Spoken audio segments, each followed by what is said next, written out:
Qərbi Kaspia Universitetinin dünyanın müxtəlif ölkələrindən tanınmış alim və tədqiqatçıların iştirakı ilə beynəlxalq simpozium keçirilib.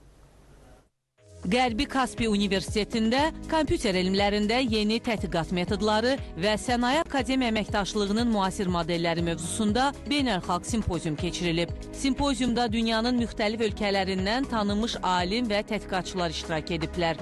Xüsusi çıxışlar arasında dünyanın top 2% alimləri siyahısında yer alan Qərbi Kaspia Universitetinin professorları və tədqiqatçıları Dr. Basim Xan, Dr. Umayr Şahzad, Dr. Sovan Samanta və Türkiyə Milli Müdafiə Universitetinin professoru Dr. Muhammed Dəvəçi yer alıblar.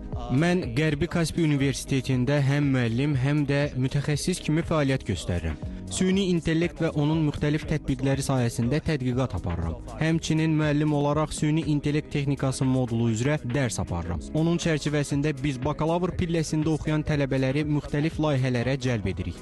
Tədbir çərçivəsində süni intellekt, data elmləri və yeni texnoloji trendlər üzrə elmi təqdimatlar, diskussiyalar və təcrübə mübadilələri keçirilib.